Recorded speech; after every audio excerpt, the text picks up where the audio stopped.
Okay. All right, there we go. Well, hello, everyone, and thanks again for joining tonight's installment of Murder City, our OSAR. That's our open story and active review. Today we have Lieutenant Carlton here with us today, hopefully to get us through some of these major, shocking, and absolutely just terrifying events that we've had upon our fair city and the local area here over the recent weeks. Lieutenant, how are you doing today?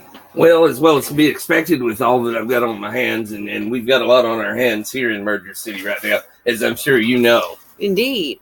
From zombies to a murder of all things. It's just, I'm still in shock.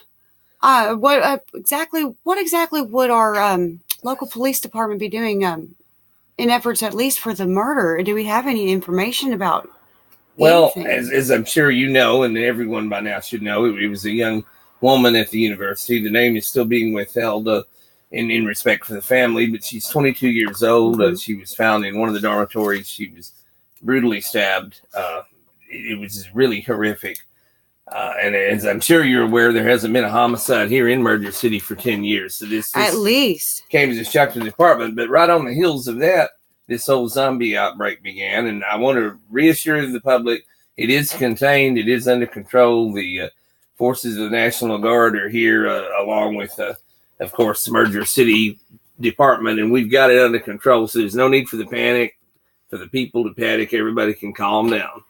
Well, that's good to know. I know my neighborhood has been kind of absolutely wound pretty tight over the zombies, but knowing that it was contained, especially by our local law enforcement, that it's really been a calming fact to be able to just absolutely just envelop and engulf an acceptance. But as far as the murder goes, we're all still so in shock.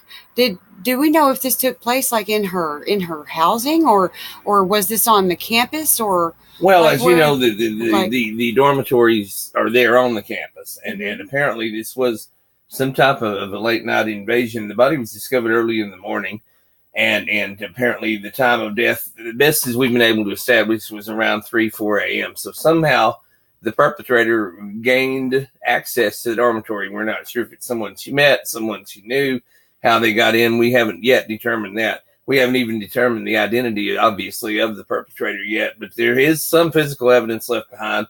Obviously, I can't share that with the viewers, but there's physical evidence that we're working on, which we believe will lead us to identify this perpetrator, whoever that might be.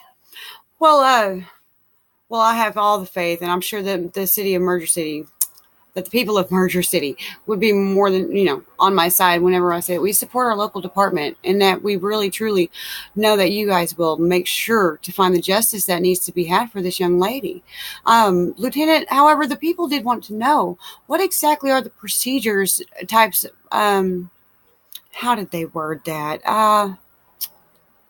What exact types of investigative tools do y'all have at your disposal down at the precinct? Have y'all found with this recent, this uptake in crime and chaotic types of living situations that our city has found itself to have, have you found any places that our equipment that we have been using to investigate could be improved upon? Well, I want to reassure the public that everything remains in place as it was, that all of our emergency services continue to operate normally. The zombie crisis has not interfered with our 911 response time.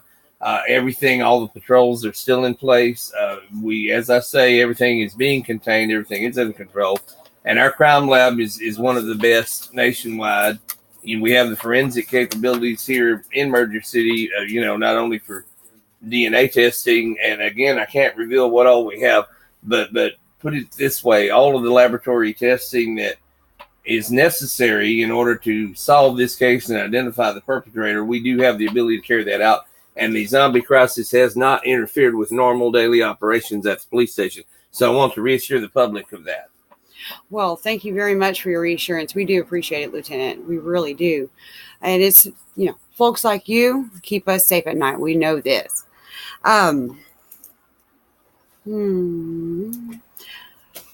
With the recent uptick in this random as could be zombie epidemic where everyone just pops back and we still kind of don't know how and kind of can't get it to stop a little bit, but it's contained. We have faith that it is. I'm not saying that.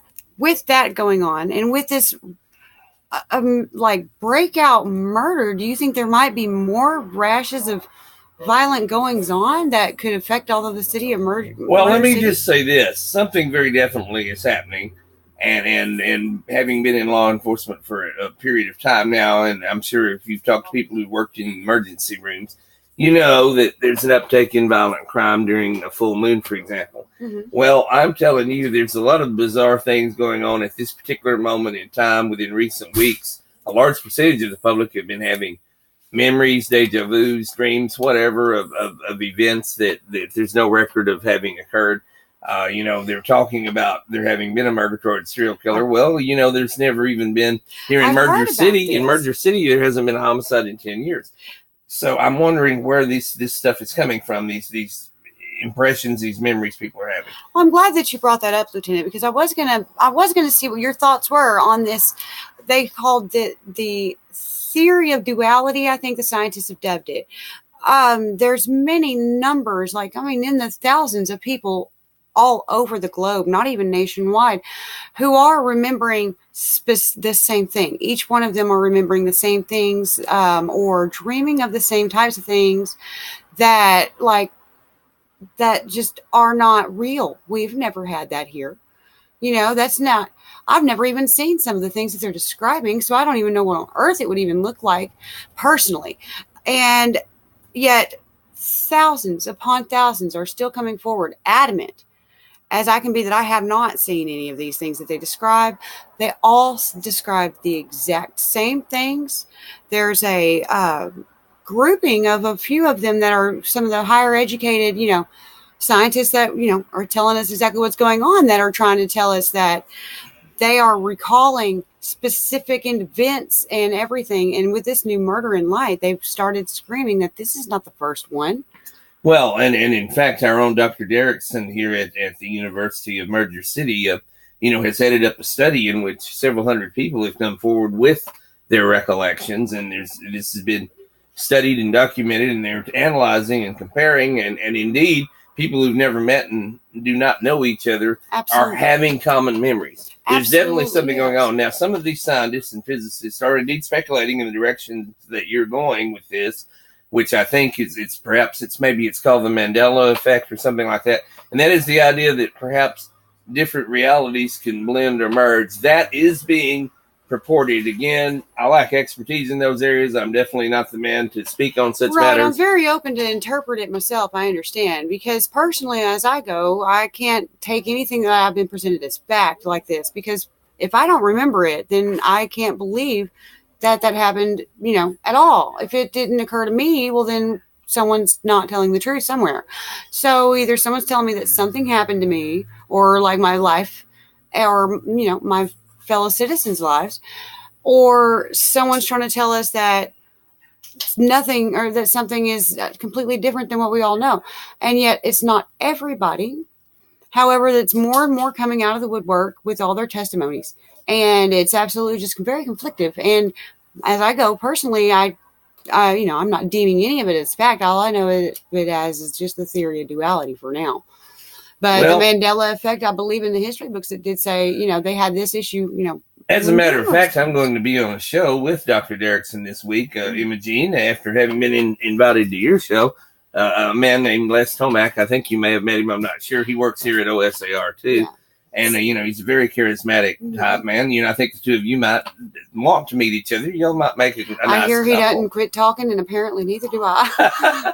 It might be a marriage made in heaven. I don't want to jump ahead. But, y'all might make a nice couple if I do say so myself. I know you're single, Imogene. Anyway, Les, I know, is a bit of a playboy, and he does get around. I've seen him at parties. But anyhow, I'm going to be on that show, and I am looking forward to discussing all of this with Dr. Derrickson and, of course, with the audience. Because there's a lot to study here. There's a lot to figure out. There's a lot to analyze. But the main thing is I want the public to remain calm, go about living their daily lives like they always have been, maintain security and safety, and rest assured that the police force here in Merger City will continue to protect you as with the National Guard, and you can go about your daily life undisturbed. And I want to reassure everyone, Imogene, and I want to thank you for having me on your show. Well, you're very welcome, and thank you very much for coming on and letting us know everything that's going on, as far as you know, and can even tell us, can even tell us. And so, just the reassurance and just knowing that y'all are there and y'all are taking care of it. I know my days have been all right, other than just the radio news, but that's in the newspapers. That's been the shockers. But everything. If you heard him here first, folks. Merger City. We need to make sure to remain calm, because we need to have faith in our force, and they got us. You heard it here first. Lieutenant Carlton, I thank you so very much. Oh, you're welcome. And as a final note, Imogene, rest assured that as any new information is developed or discovered, either on this sudden homicide or on the zombie crisis, we will bring that to you. As the scientists who are working on this will alert the public as they uncover more about these sudden events that are occurring. So I want to reassure everyone that information will be provided as it becomes available. And thank you. And you know what? I'm excited to be posted. And as soon as y'all let me know, I'm going to make sure I hurry up and let everybody else know and let them catch up, because they'll probably know before me. Thank you so much, Imogene. Thank you so very much, Lieutenant. And you have yourself a swell day, and you keep our city and streets safe, and you stay safe too. Did you